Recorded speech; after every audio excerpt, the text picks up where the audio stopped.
What is up, everybody? What is up? Welcome to the Pick and Roll Podcast, episode number 79. I'm here with Coach Ed Gladney, Nikki C's, and Blaze Radio. How's everyone doing? Good. That is Hanging good. in there, hanging in there. And Nikki, how about yourself, bro? Hey, I'm great right now. Hey, that sounds good, man. We got a fresh lot cut, of... short for the summer. Got finished dinner, so There all we good. go. There we go. We got Ryan in the chat. What's good, Ryan? We got he Artu was in the chat early. Yeah, Ryan's a big supporter of everybody. Appreciate everyone who's supporting this podcast, especially. We could not do this without you guys, man. Baba Booey. Baba Booey. But yeah, let's get it started by talking about Kawhi Leonard withdrawing from the Olympics, and you have Derek White taking his spot. So I'm going to start with Nikki here. How do you feel about Derek White replacing Kawhi Leonard? I think this is a good choice for us. Now, would he be the first choice? That depends on who you ask. But hey, Kawhi decided he wanted out. We needed a replacement. Derek White's a good choice because now you got a mix of some veterans and some younger guys. You got your veterans, your LeBrons, your KDs, your Stephs, and you also got some younger guys in there too with Bam. And don't forget Embiid as a veteran too, because he would count as a veteran too. But now you got Derek White as another younger guy in there. And that's good. We need a mix of those guys for this team. Because even like you see the Redeem team we were just talking about, that was a team that had a mix of veterans and younger guys, and it worked out. Yeah. So I think Derek White's a good choice for him. He's probably like, hey, let me use this as an opportunity to expand my popularity, get my name out there more. And that could help me going forward. And I even saw a comment on my short saying, hey, I'm glad injury-prone Kawhi is away. Derek White's one of the best, which I don't know if I go that far. But, hey, there are people out here that share my perspective that Derek White's a good choice for the team. That was the point. Yeah, that's a good choice. I'm a huge fan of Derek White in his game. I hate the team that he plays on, but I'm a huge fan of his game. And he was the X factor for that entire championship run in the playoffs. Don't forget that. So he's coming into this Olympics hot. He is. Blaze, how do you feel about this? About Derek White? I guess you can understand Kawhi wanting to concentrate on all the off-season stuff. I got no problem with it. Like you guys were alluding to, I could probably, not offhand, but I could probably think of a couple names that I would put ahead of Derek White. But at this point, do we really need any more shooters? Do they really need any more ball hawks? No, they need just players for the team. So I don't have a problem with it. I'm sure I could find a name or two out there that I would have picked over Derek White. But like you guys are saying, he proved he could do it in big-time games. With more than one star on the court already. So, I mean, I don't have a problem with it. Yep. And honestly, you don't know why that actually, like, Kawhi Leonard actually wanted out. Like, did want to stay healthy? Who knows? Maybe there was another reason, personal. So, Coach, how do you feel? I mean, I'm like you guys. It's perfectly fine. To add on to Blaze's argument, I mean, there are others you probably could have, looked at. But, it's also did those guys, request out? We don't know. They don't tell us, so, he's here. He's a glue guy because that's also a contributing factor. Like Blaze said, he's a glue guy. So, you definitely need those type of players on any team. So I don't have an issue with it. Yeah. And actually, people are saying that Jaylen Brown got snubbed. Like, people are saying that he should have gone over Derek White. But, like I said before, maybe he just didn't want to do it. Maybe other stuff is going on during off-season. So, yeah, Jaylen Brown, I would love to have him in over Derek White. But I'm a huge fan of Derek White's game, and I'm happy for him. So, other than that, I'm good. As long as he cuts that hair, keeps his hair cut. Right. Nobody wants to see that anymore, Derek White. Yeah, that is right. What is up, man? Thank you for stopping by. Tommy, what is good? Daniel's in the chat. What is good with everybody? And yeah, and now DeMar DeRozan signs with the Kings via signing trade. That was a big move for Sacramento. I thought he would go where did I say? Houston, I think. But yeah, DeMar DeRozan to the Kings. I'm gonna start out with Blaze. How do you feel about it? Well, this is one of the many names that we've heard rumored to be going to LA with LeBron's new team, and we saw none of it happen. Like, there's all these rumors of Chris Paul, DeRozan, Levine. There's every free agent that was actually out there was rumored to go to the Lakers at one point, and now it's like, as a Laker fan, now you're sitting there going, are they going to do anything, or are we just sticking with this team, hoping for a couple of league minimum vets to come on to support the team? Because I was right off the bat thinking they were going to go get Clay or somebody, and for them to be kind of empty-handed right now, just hoping on hopefully some free agents. I mean, you can say the draft, but I don't think we're going to see Bronny until after the All-Star break, possibly. And it's like, I don't know. So DeRozan going to the Kings, I think it's a nice fit. He doesn't need to be the number one guy there. I mean, they have things in place where they've been competing for the last couple of years. So, I mean, does it put them over the hump and make them championship competitors?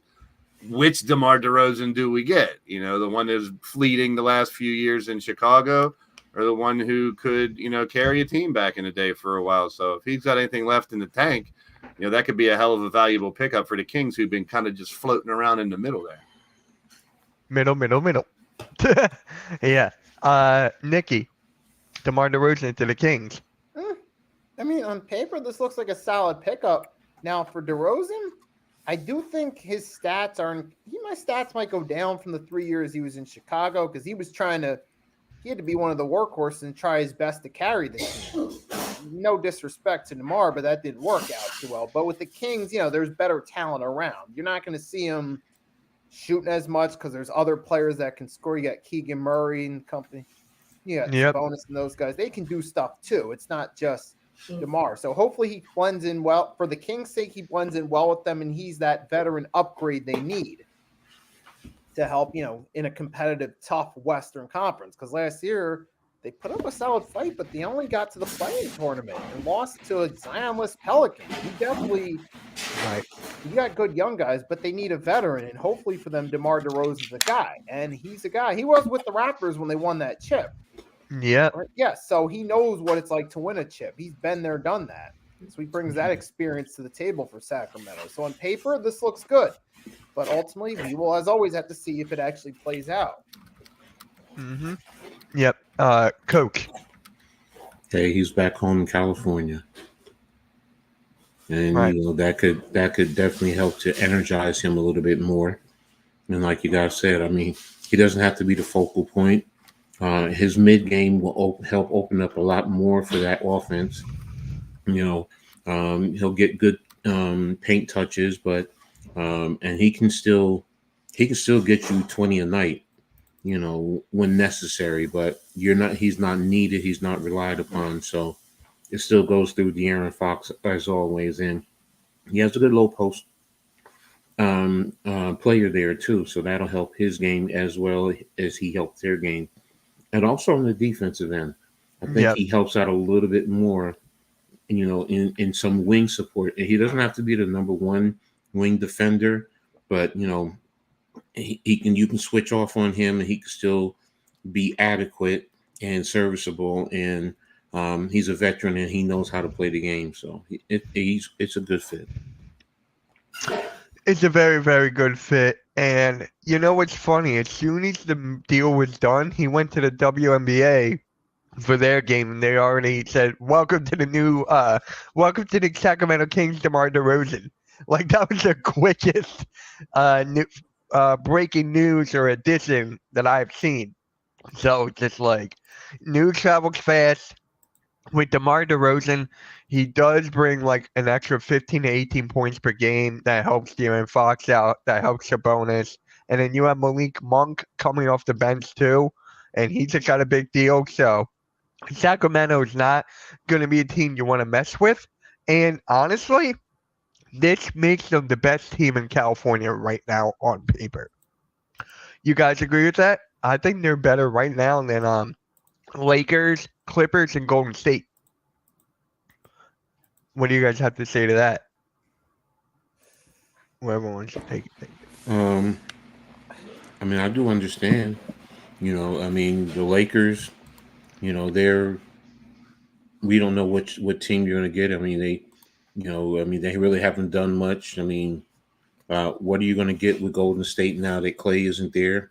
How do they adjust? How do they adapt in the Clippers? Losing Paul George, what kind of impact will it have on that team? So you can make it's a sound argument that they're the best team in California. Mm-hmm. Yep. Nikki. I mean, on paper, as of right now, they look like it. Like if you put together an updated 2K24 roster for exhibition, the Kings would probably be the highest rated team. But in reality, number one, the rosters haven't been completed yet. And number two, we're still gonna have to see how they play. As of right now, they look like it. I mean, the Clippers, they got Kawhi, but you don't know if he's gonna hold up. And the Lakers, AD, LeBron, and those are the only two notable names on the team. And then you got the Warriors. Yeah, you still got Steph there, but it looks like this is the beginning of the end for them. So, yeah, they should be the best team, but we'll have to see ultimately if they are. Yep. California ones. Mm-hmm. And Blaze.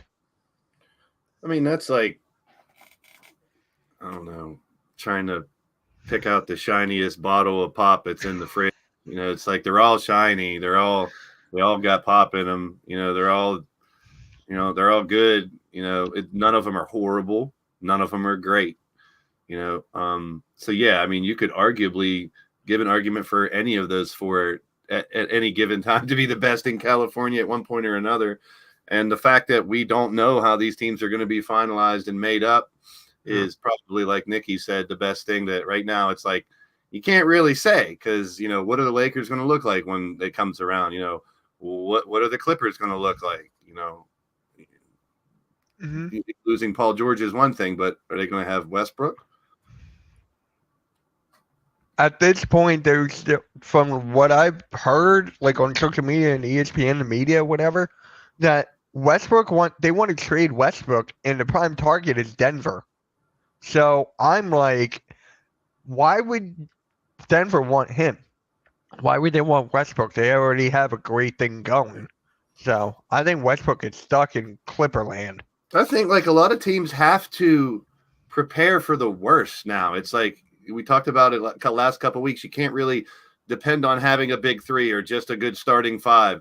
We saw with the Nuggets and we saw at Boston the last 2 years. These are deep teams that have players coming off the bench significant minutes and really affecting these championships. So it's like times have changed and it's a little bit different that these teams are going to go out and get a player that you normally would think would start, might be coming off the bench, might serve a different role. So yeah, the shuffling of the deck is still going on here, and we got a good bit of it before anything solid ready for a season to start. So it's still up in the air for a lot of things. Yeah, and can you imagine if the Warriors actually make a trade for like a Lauri Markkanen or something? They have the assets to do it. I don't think Utah will make that trade, but if they do get Lauri Markkanen, that will put them over the top.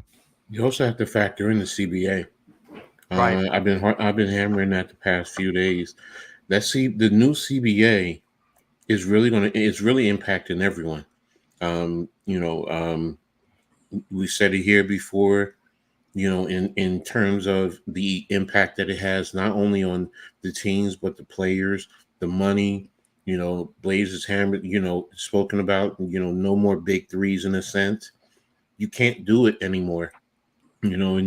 And you're going to be hamstrung depending on which apron that you're basically at, whether it's the first or the second. And with each of them, there is certain contingencies that certain contingencies in place that prohibit you from moving forward, making certain moves, and utilizing the certain exceptions that are available. So it's going to be interesting when you sit down and you look at potential trades. Now you have to honestly even as fans, you have to say, what does that team have? Where are they at? Can we legitimately trade to them? Because will this put them over, said apron, and then, they may pull out because he can't. Right. Got to have a good pullout game, right? Pause. But pause. But yeah, I'm just saying Sacramento's going to be a team you don't want to mess with a high-powered offense. So now, Detroit's been making moves. Have been making some questionable moves, but they made some moves. Cade Cunningham gets extended. Tobias Harris is now on Detroit again, and they bring Paul Reed over to there. So what is Detroit doing? That is my question. I know they got to spend money to make the team better, but I don't think this moves the needle at all. I don't think so. You got to do something. When you're the Spurs and you're the Pistons and you're the bottom of the barrel, I mean, you have your gems, you have your Wembys, you have your Cade Cunninghams that you can try to build around. But it's like you said, it's pretty much like go grab a bunch of talent if you can or whatever you can to try. I mean, the saying is out there that there's only one way to go is up when you're that bad, right? So it's like the old spaghetti theory: throw it at the wall, see what sticks. And for those two teams, we talked about it last week as well, talking about the Sixers not having to do a complete rebuild, just continuing to work with what they have, teams that continue to stay afloat and not have to like literally start over, where they can try to keep the pieces they have and build around them. But those are two teams that have solid piece to build around, but it's like how to build around it. It's just like having a Lego set of 10,000 pieces and like which parts are going to work better together. So I don't envy either one of those teams trying to figure that out, because you have a star, but where do you go from there? Right. Nikki? For the Pistons, it's desperation. They're looking to bring in any players that they feel can be even just productive. Their standards for getting guys are they're at a low, because you're not going to get stars to want to come to the Pistons. They're not going to want to join this team. They're going to want to go to a team where they feel they have a shot at winning a championship or helping a team make a push for a championship. So Detroit's not that team for them. It's just a place for players like exiled players like Tobias, who his value is low and just will take anything he can get. So he'll take the offer from Detroit just to play. And you got Paul Reed, who's just looking for job security in the NBA at this point. So for the Pistons, you're in that position as a team. That's the best you can get for now until you actually do something. Until Cade Cunningham takes that next step and actually becomes a true franchise player and the Pistons start turning things around, you're not going to get players to want to come there. So if you're the Pistons, take whatever veterans or young, decent role players you can get. And that's what they're doing. Kind of feel bad for them that this is the best they can do, but for them, they just have to do something to at least try to get better. I mean, obviously, Tobias and Paul Reed aren't the answer, but what else can you do if you're the Pistons at this point? Hope for better luck in the draft lottery, but they don't have any control over that. So, yeah, I mean, they went back-to-back years with the 5th overall pick. Exactly. So, yeah, Coach, how do you feel about what the moves that Detroit Pistons have made? I mean, it seems like they're trying to put something around Cade Cunningham, and you still have Ivy. You do have some young pieces, and say what you want about Tobias Harris. He's still a veteran that, for the most part, you do have to respect what he can do on certain given nights. So, and Reed is not going to take the ball out of Cunningham's hand. He's just not. Right. So, can he do a little bit of the little things, and is he going to be coached up to be able to do that? I get what they're trying to do. So, they only have one way to go, and that's up from there. So, It's a TBD for me. Yep, I can understand that. I mean, they're at the bottom of the barrel, like Blade said. So I I hate saying this, but are they tanking? You think because they've been down there so long for maybe like a Cooper Flag or something? I hate saying that, but they got to get that one cornerstone. Maybe Cade is not it. Maybe. Maybe got to try something different. I don't know, but they did give Cade that massive deal. A big deal, so I don't know. Only time would tell, I guess. I just think tanking is ridiculously stupid because even look at this Yeah. year's draft. You can go number 1 through 10, and was there a guarantee that number 1 or number 2 or number 3 were going to be guaranteed real good right off the bat? No. Not So this year's what- draft, no. So what does tanking do? It doesn't even guarantee you that one spot because of the lottery. Yeah, So I it's know, like, and they're out of luck. I understand why you're thinking that because when you're at that point, why not just try to keep getting the best player every couple years? But no, teams are trying to win. Regardless of what it looks like, they're trying to win. Who's Yeah. to say that, one of these free agents blow up with Wemby and their team is in playoff contention? He's that Right. type of, generational player that could make a difference. If he improves from last year, I mean, we saw tip of the iceberg. I mean, what if, I'm not saying Tobias is going to be an all-star next to Cade Cunningham, but, you never know. There is parity in sports, and every once in a while you get a team that's not supposed to be there that creeps up. Like, look what Houston did last year. I know they didn't go super far, but none of us projected them to be, like, competing for playoffs and shit like at the beginning of the year. We thought they'd be down the bottom with San Antonio. So I think these teams at the bottom got to be hoping for, players that underdeveloped to develop, something to come together. One of those changes in the hierarchy of the team to make a big difference, whether it's a coach or a general manager. So, I mean, I would think, especially as a $1 million corporation, every one of these 32 teams. And that's why when fans out there every year say, my team's winning it all this year, even if your team's not that good, yes, you should say that because you're a fan of that team. So it's like every team should go in to their season thinking we're going to win it all. Now, realistically, if they don't have the talent, they're hoping for a miracle, but that's why they play the game. Someone said that before in the past. So you never know when a team that's not supposed to be good ends up being good. That's what I'm trying to say. They're all professionals. Yeah, and actually, I just want to bring this up. You were talking about the Spurs. Maybe one of that signings could help them get over that, maybe to playoff contention. It's Chris Paul. You've seen what he did with OKC. Shout out to Arku. You've seen what he did to these teams, get them over to the hump. Maybe the Spurs can do that. Sorry, Rios.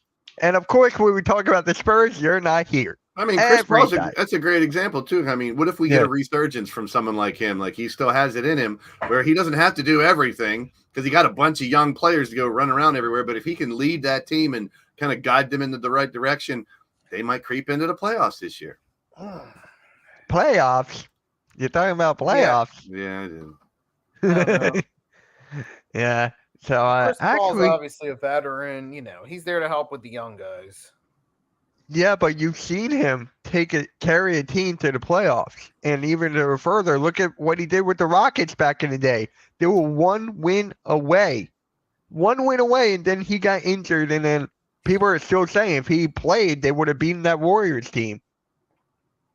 I've always been a fan of Chris Paul. I think I've always loved his game, and look how long he's been playing as well. So for him to still be playing at this point, whether he's coming in just to mentor the young kids or to come in to lead, I think he can serve either one of those roles.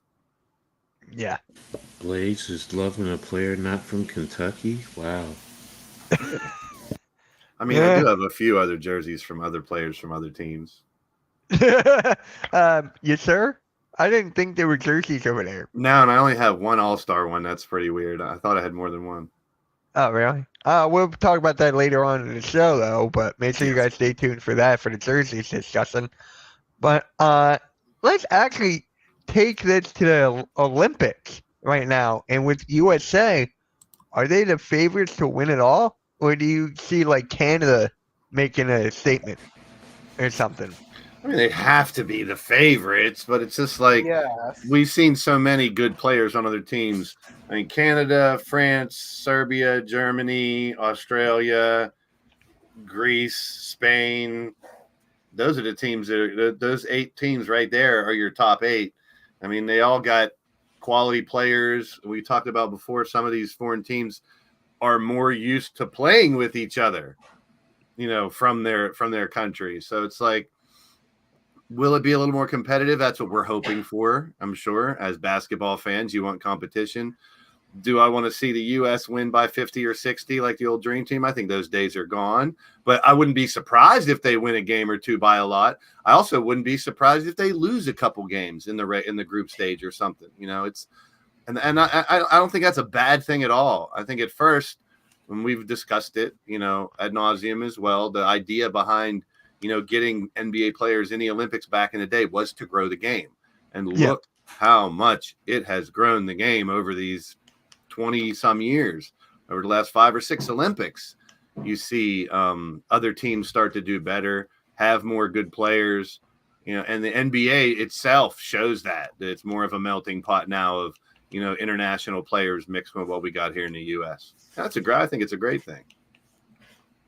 Yeah. But Canada's the only one I see. I think they could beat the U.S. if the U.S. is playing at the top of what they can play. It's all to the coaching when it comes down to this, because when you're talking about these teams, like the Dream Team or whatever team, USA team, you got a starting 5 on your bench.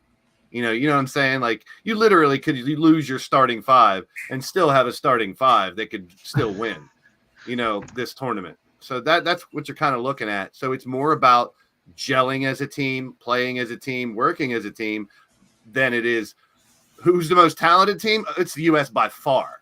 Who's the best team? I don't know. Some of these other ones have been playing together, know each other well.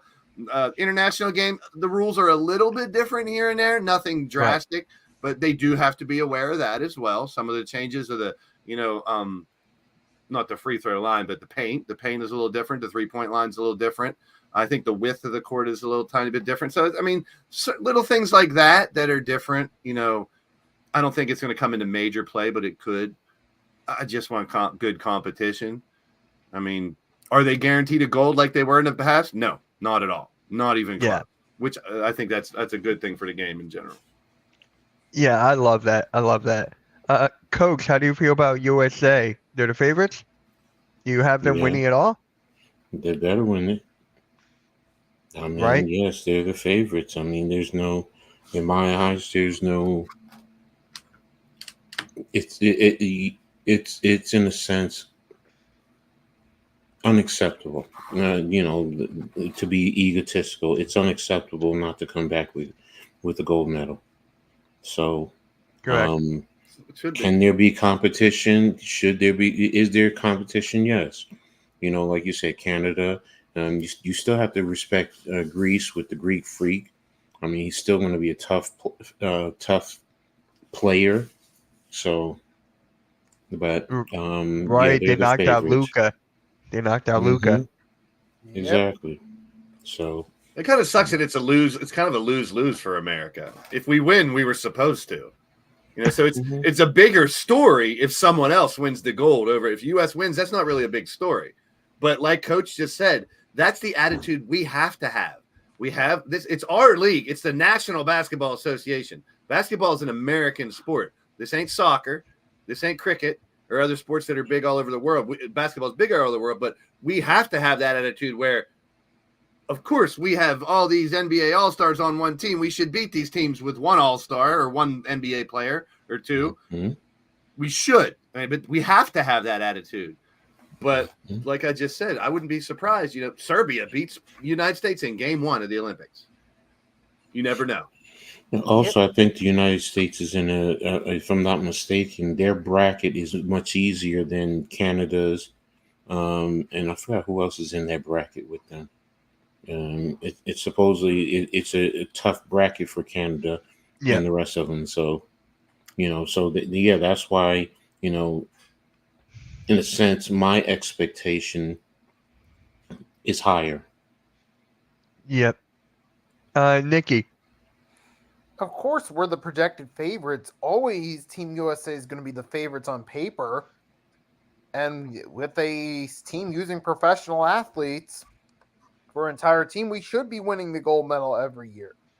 If we don't, people start to question what went wrong. After the 04 Olympics, all everyone talked about is how come US didn't win the gold? How come we didn't win the gold? Now, this time's different 2 decades later because you got more competition. You got particularly more players that America notices as, okay, this team could be competition. This team could be competition. Well, there was always competition. Even that 08 Redeem with Spain. They were tough to beat, but we still beat them. But now we're starting to, now that you got guys like Jokic playing in the Olympics, guys like Giannis in the Olympics, SGA, Dylan Brooks, and all those guys in Canada, yet you start to see now that, oh, yeah, there's more competition out there. France with Wemby, Gobert and company. You start to notice it now, and you're like, okay, there's going to be some competition. But we should still be the favorites. Yeah. If we don't win the gold medal, we're going to have to start wondering, really have to take a long look at, okay, why is this not happening anymore? Right. What's And going on? my question is Kevin Durant playing tonight, or is he still like can't play? Because tonight we're against Canada. I know it's not the Olympics yet. It's one of those games like I forget what they call it, but It's like It's the true. Olympic equivalent to prelim. preseason. Thank you. Yep. Thank you. So is he playing? Is I don't know. Katie going to be playing? I think the real question about the United States Olympic team is who's your starting five?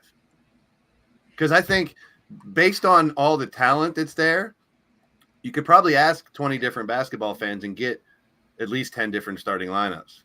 You know, there's no given. Here's your five, and here's the rest. I mean, you could argue you can go old people or young people. Because I would rather see Ant Edwards and Tyrese Halliburton in his starting five. But are they going to do that over Durant and LeBron? It's like And Curry? yeah, and Curry. So I was even thinking about it. Steph, Ant Edwards, Tyrese Halliburton, and Embiid and Durant. Maybe you got to You get can some put big guys AD in there. Yeah, You can put AD. You can even put Tatum. and that's what I mean. Like that, I'm not jealous of the coach trying to juggle all these the biggest basketball egos in the world, literally. So I mean, like who your starting five would be? Some people have Drew Holiday starting point guard. I'm actually not mad at that. No, I mean, you I'm don't not want mad at that. 5 players that are ball heavy because then you don't have 5 basketballs. So having one that's legit point guard in this case, I think would be self-serving, and all big guys shoot threes. So it's not like you can find a big guy that's doesn't shoot threes. I mean, even Embiid and Durant can step out and hit them, but it's like who is your starting five? Like I'm actually trying to think of that now. I'm actually trying to think. Obviously, I would start Curry. That is me. I would start LeBron. This is no particular order. So I'm going Curry, LeBron, Embiid. Curry, LeBron, Embiid. I'll put KD and Anthony Edwards. That would be mine. yeah, I was thinking Curry, Edwards, Halliburton, LeBron, and Embiid just to get those 2 young guys in there because I know they're not starting. Yeah. I know they're going to bring them off the bench, but Booker should be a starter too, in my opinion. It's like, how do you pick a starting five? Right. And And that's going to be the key. Like we talked about it before. I think the greatest Olympic NBA player is Carmelo Anthony. Because every Yes. time he's played in the Olympics, he's played better than the Jordans, better than the Kobe Bryants, better than the Shaqs, better than the Olajuwon. He played better than anybody. He was the go-to guy in these. So you can have a guy who's just a perennial all-star be legendary in the Olympics and really step up. yep. See, I like So- that lineup. Nice. I like that. That's exactly what I had. Yeah. Exactly what I had. Like, hey, but yeah, and then did you guys catch what Anthony Edwards was saying? Like he's the number 1 option. How do you guys feel about that? I'm okay with that. I'm okay. That's dog mentality, Mamba mentality. I mean, that's like we've talked about before. You go through high school and college, treated like kings and queens, like gods. When you're at that level, I do not blame him for thinking that way. And you got to. If you got that talent, you got to think you're the best on the court at all times and say it. And Anthony Edwards, it doesn't come off like one of these, I know I'm the best, fuck everybody else type of people, but he still comes across as this, I know I'm the best on the court at any time, and I will tell you about it, and I will believe that I can beat you. And that's the type of attitude someone that great should have. So I love the fact he has that attitude. I love He's it too. not a dick about it. You know what I'm saying? He's not a dick about it. Nah, exactly what Kobe was, Jordan was. I'm okay with it. Coach, how do you feel about Anthony Edwards saying that? I want him to. My God, is There you go. I mean, I definitely want him to. I mean, like Blaze has said, that's a dog mentality. I want dogs.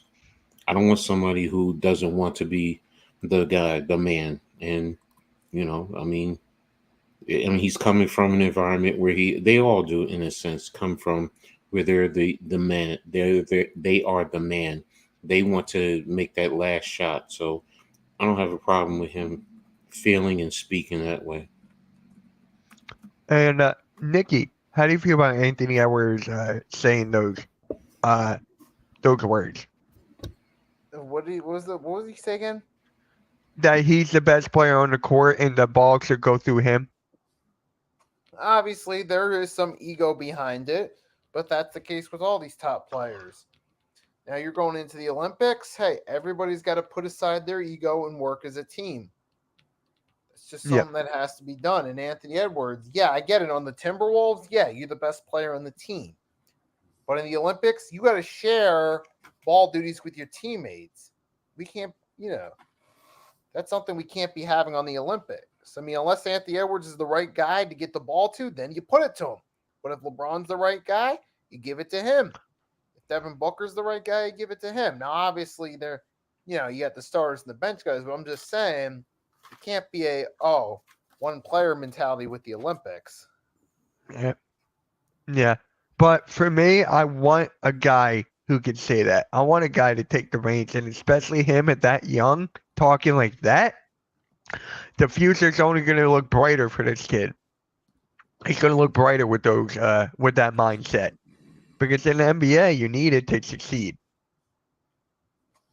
You need it to succeed. No soft players here. So, and then now we got to talk about the Summer League, right? The Summer League is happening right now. Are the fans overreacting to the Summer League? What I mean by that, thank you. Thank you. Because people are just like, oh, he could be the next Jaylen Brown. Look at him play. Look at him play. Look at this. Oh, we're winning. Gosh, please. So I'm just like, I love it because it's basketball. We want to see our team succeed. We want to see the draft prospects do well. But at the end of the day, these are the guys that have never stepped forward on an NBA floor. And then you look at a guy like Jeff Dowtin, right? Jeff Dowtin is 27 years old. He played for 5 NBA teams in 3 years. And now he's on the Summer League team for the Sixers. So I'm just like, I'm not talking about my chat. I'm talking about the whole social media in general. I'm talking about the whole social media in general. So, Blaze, you already said yes. So, right?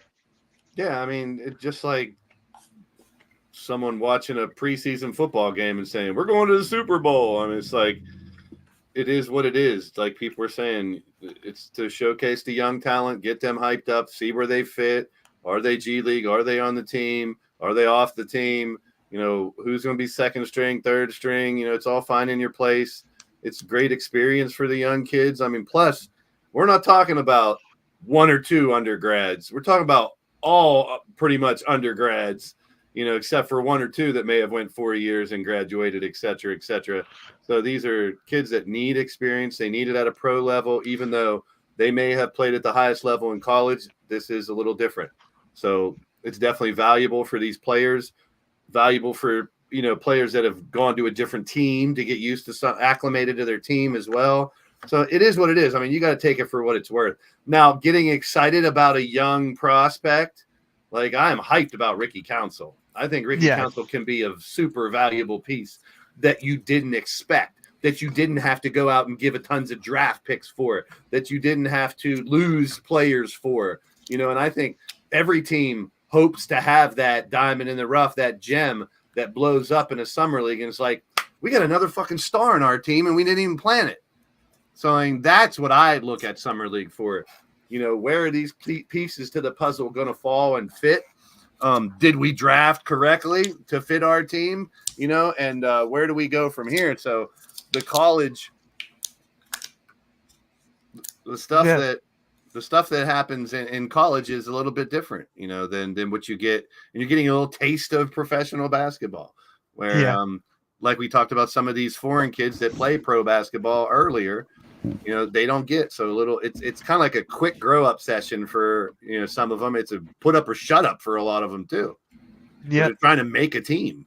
So that's who it's exciting for. And it's, more important for is those players trying to make a team or trying to be that star that they didn't know that team had.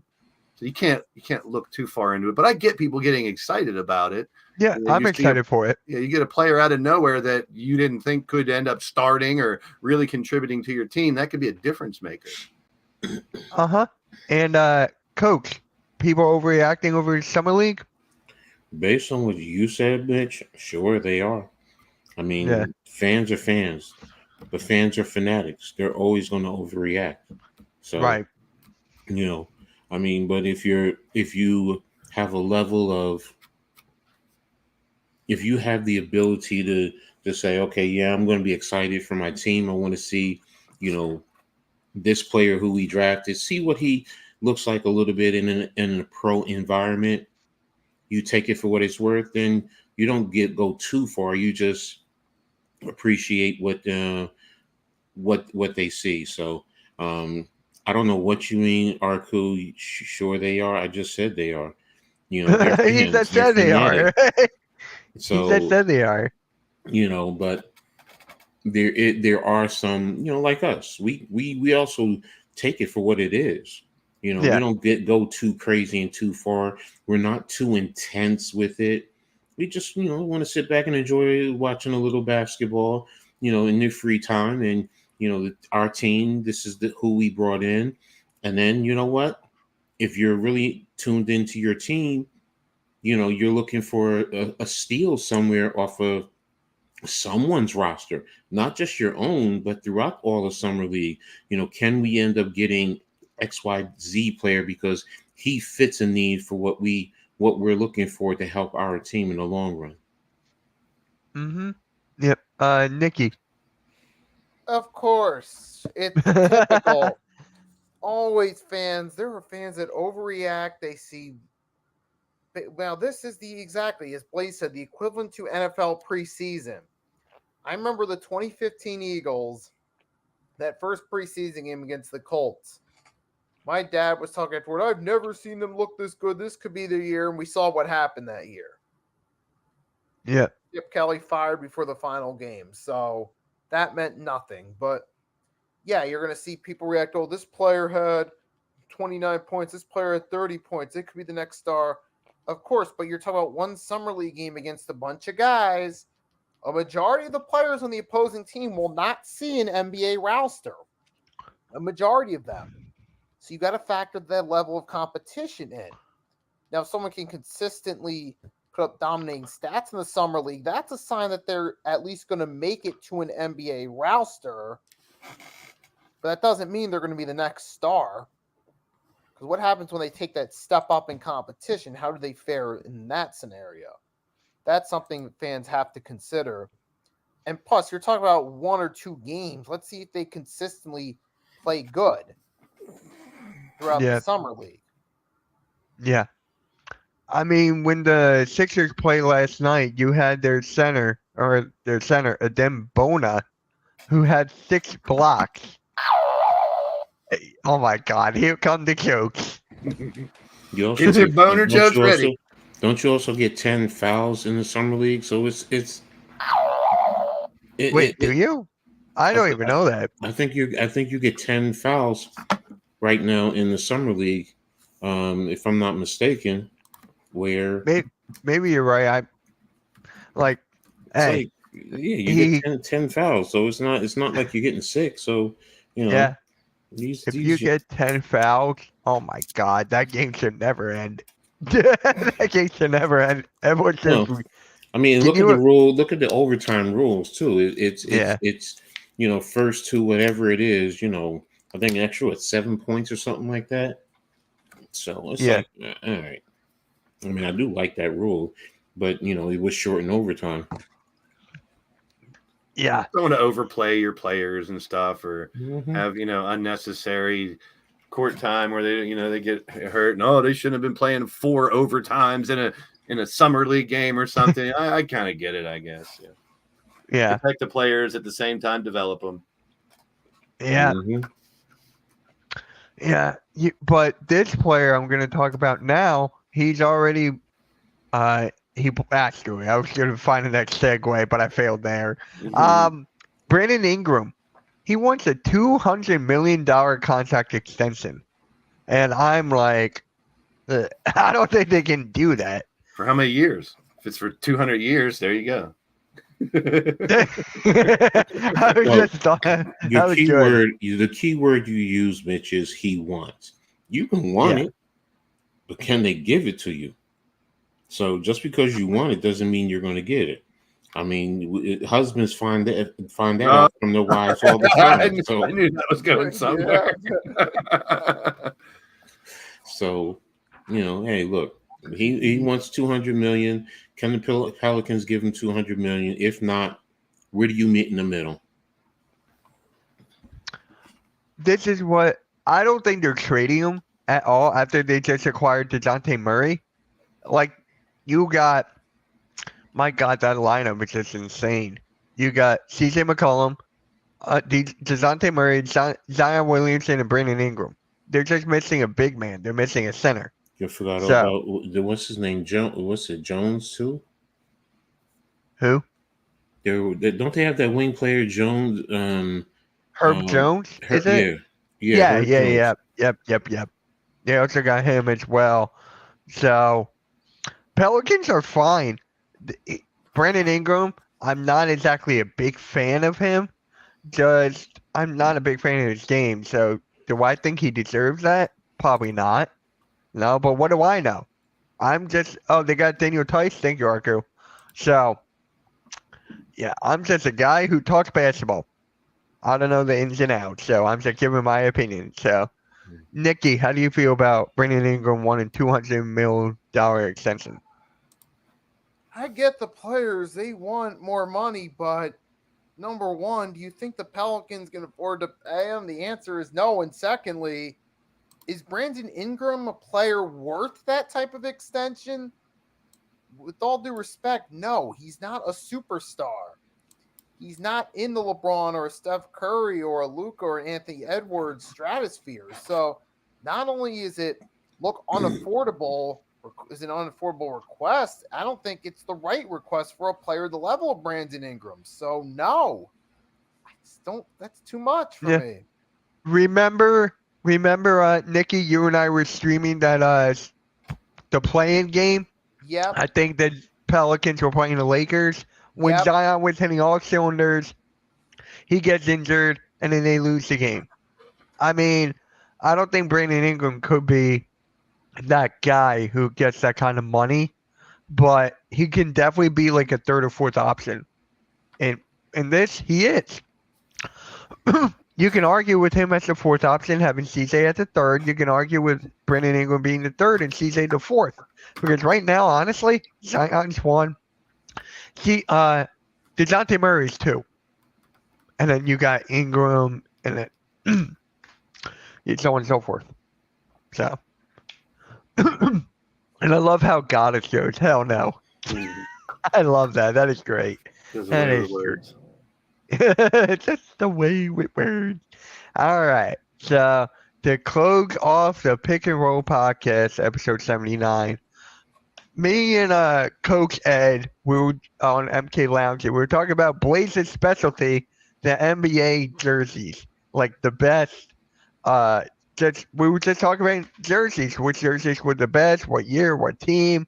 So, in your guys' opinion, what jerseys were classified as the best, and I agree with Blaze right there on that one.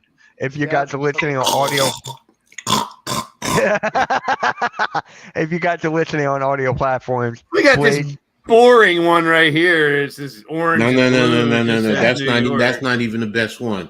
That's not even the Boring. best one. To go back to the Allen Houston Latrell Sprewells, the end of the '90s, early 2000s, with a dark blue, where you had the black piping on the side with the orange trim. Those were the fire ones. How about the Nuggets? You talk about the Nuggets with the the Nuggets with the Yeah. city line. the Nuggets with the we the said old that. Orlando and Charlotte ones. Yeah, the Yeah. Orlando and black Charlotte. pinstripes. Yeah. I even like this Pacers one. The Pacers when they have just like how the Sonics used to have the Sonics. Ooh, Pacers. Damn, Homer Simpson up here today. Tell us how you really feel. You know what, though? Honestly, seriously, the best Pacers ones, those when they did have the pinstripes in their jerseys. Whether it was the gold ones or the blue ones, I did like those pinstripe ones. Yeah. And Arku, to answer your question, yes, the Hardcore Sports Network is on Spotify. If you want to follow the Hardcore Sports Network podcast on Spotify, that is where you can find all of our podcasts from. So we're on Spotify now. We've been on Spotify for quite a bit now. We're on episode 92 of the podcast. So No 69. no, we already passed that. We already passed that a while ago. Yeah, that was a nice jersey, Blaze. I like that one. The one you were holding. You're just talking about, right? Yeah. The pinstripes. Mm-hmm. Oh my god, it's The like Reggie choking. yeah. So, Nikki, what jerseys were your favorite if you had to pick any? Oh, some of them were like the old Spurs '90s were cool. Also, Yeah. the Vancouver Grizzlies back when they were Vancouver, which Mhm, was the best mhm. part about them. But yeah, those were nice jerseys. Yeah, There you go. We also had the Seattle Supersonics. Even the 2000s uniforms were kind of cool with the Sonics. Mm-hmm. What else was So a good make it one? rain, make it rain. Like that Bucks Yep. one. Yep. The Thunder. I always like the Thunder ones that they had. I liked. I always like the Yeah, Suns about them. jerseys. All the Suns Yes. jerseys I always like. Yeah, Blaze course. is going into the collection. Yep. I wasn't really a big fan of like the old Mavs jersey. Like the Nets 2000s were kind of Oh cool. wow, who's that one? The powder blue Nets. Yeah. That was Wells. Oh, okay, that's a name. Even the Oh, Brooklyn yeah. color currently it's Yeah. a cool color scheme.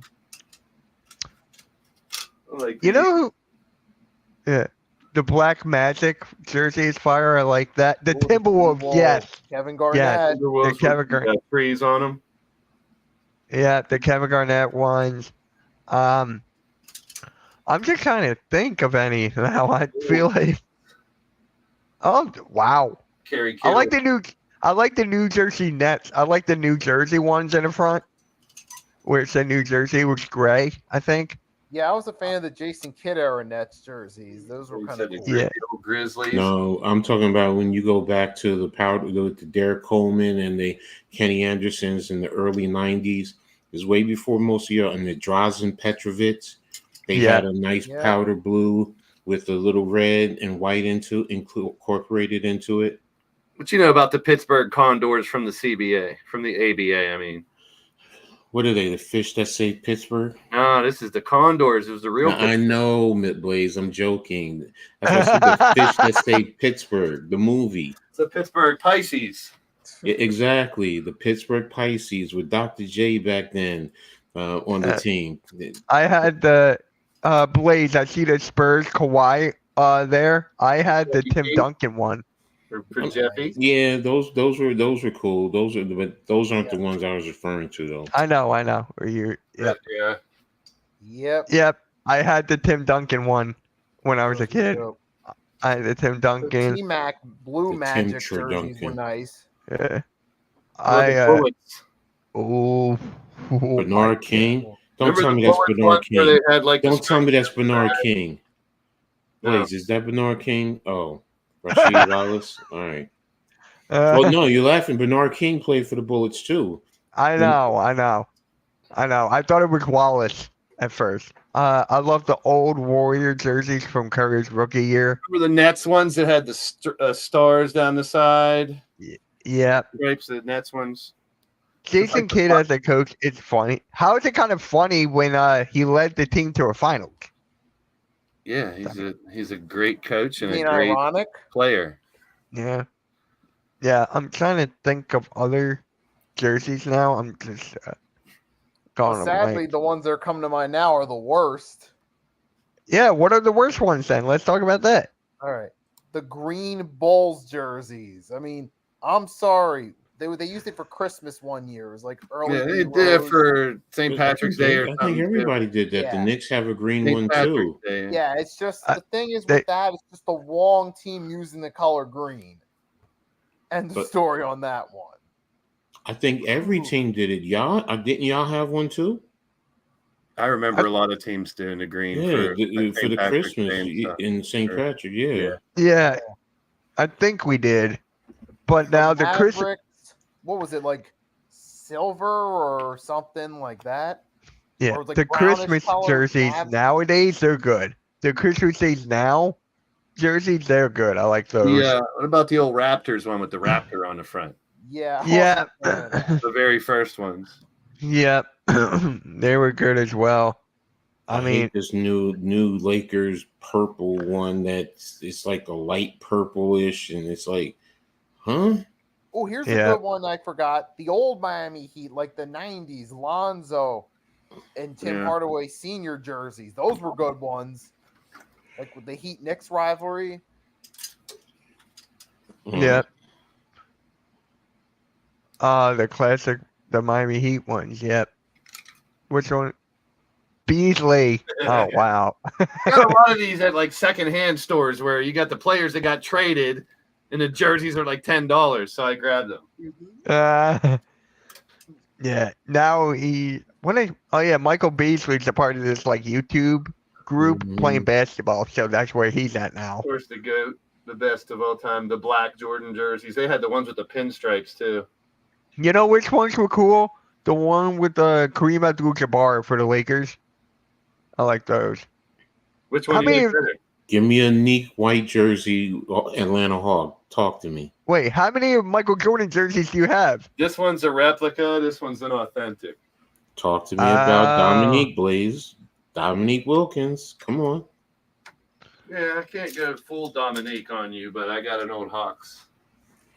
Nah, Ooh, boo. nice. Is that a Nah. Matumba? That's not a Remember Matumba. the Hawks one where it had the word sideways? I think that's it. I know which uniforms Oh, you're talking about, Coach. Yeah, 1980 was it 86, 85? Yeah. This too, and they had the stuff on the side here. I remember DePaul, the college DePaul used to have the jerseys with the stripes down the side. Yep. Classic. Here's a weird Knicks one. What? Knicks jersey. So Yeah, that's a replica from I think was it Yeah. supposed to be from the 1950s if I'm not mistaken. Yeah. I'm just looking at all these jerseys right now. The Charlotte Hornets ones, the blue with Glenn Wright, with that one, the I would Phoenix Suns. just like the Sixers to just bring back this. Just say Sixers. We're bringing back the 2001. This one, Yes. but it's just an alternate, right? For It's no more 2025. Phila. You hate the filler ones. I get it, but What's wrong with them? I don't really like the filler ones from either. Philly. What about the Sonic ones with Gary Payton? Phila. Which one? Nice. The Here, I'm white about ones, to- the green ones? It's the green ones. I'm about to show you a picture of it now. Make it Oh, yeah, rain, please. make it rain. Sean Kemp. Sean Kemp, yep. Ah, man. The jerseys are just like, oh my God. How many jerseys do you have, please? Every That's what I asked. Clippers jerseys is ugly. 100. That's what I said. Every Clippers jersey is atrocious. I'm sorry. Yeah, Clippers have been. I kind What of like about the the- new logo that they have. I was just about to ask. You like the new logo ones? Yeah, I do. I mean, they're getting a new arena, new everything, rebrand a little bit. That's why I was shocked that they let the whole thing with Paul George, because I thought they were going to send out a rebrand around him and Kawhi, but that fell I through. think it's the CBA. That's why. Yeah. Yeah. What is up, Jay? What is up, man? Thank you for stopping by. CBA, the Continental Basketball Association. I remember the CBA. There's the Pittsburgh Piranhas played in the CBA. Clippers are done. Here comes The our only coup, piranha crashing from the Clippers Pennsylvania- again. The only piranha from Pennsylvania I know is Central Penn, and I hated that team, even though they gave me a go. For all the kids out there, the G League used to be called the CBA. Yeah. The Clippers' new logo looks too much like the Titanic. Well, there you go. It fits perfect. There you go. Yeah, I'm trying. Is there any other good jerseys I'm forgetting? Go through each team. Celtics, trash. Every last one of them, trash. New York, got some good ones. Jersey, I'm sorry. Brooklyn, trash. I New don't like the Jersey? purple one. New Jersey, some good ones. Remember the shiny got- Nets ones? The silver shiny jerseys they had? Mhm. You guys Kenny have some Anderson days? decent ones. The Wizards. Well, see, the Bullets. Bullets, Wizards. Atlanta. Atlanta has some good ones with the white ones with the red and the yellow trim. Orlando has some good I like ones. these Washington ones. Now, see, I don't. I don't like it. That's me though. I just don't like it. Who am I forgetting? Miami. Miami has had some. I just don't want to give them credit. Yeah. The Damn. Pelicans. The Pelicans had nice ones too. No, they don't. The stupidest name in Yeah. all sports. Anything that says Pelican on is stupid. The worst name is Commanders. No, Pelican's worse. Last The one worst with name- the I'm Pelicans sorry, the that worst was name good is was the when they were still the Condoms. Hornets. Condoms are the worst name. Technically. Left hand up. No, that's dumb. See? And roll it down. Make sure it covers the. How about this finger up? See, So you're doing it wrong, Blaze. It's just supposed to put up 3 fingers and say split it. No, I just straight up get to the point. I go like this. I go like this. Read between the lines. Yeah. Yeah. Split it. I did that in 3rd grade. Oh wow, I wasn't even around. Blaze, you'd be surprised how many people look confused when you do that when you're giving them the bird. Well, bird is the word. Alrighty then. Appreciate that. Appreciate that. So, all right, guys. So that's gonna. Oh, Oh. Bird is the word. Oh. The word is the word. There's Yeah, a Bird- story of a lovely lady. Yeah. Very, very lovely. Oh, it's my show now. Get out of here, all you bitches. Get out, bitches. It's my show. all right. That was It's me a- that moved Blaze. It's my show. My show. all right. It's our show. It's My our show. Take it over to pick and roll. Hey, Taco. Yep.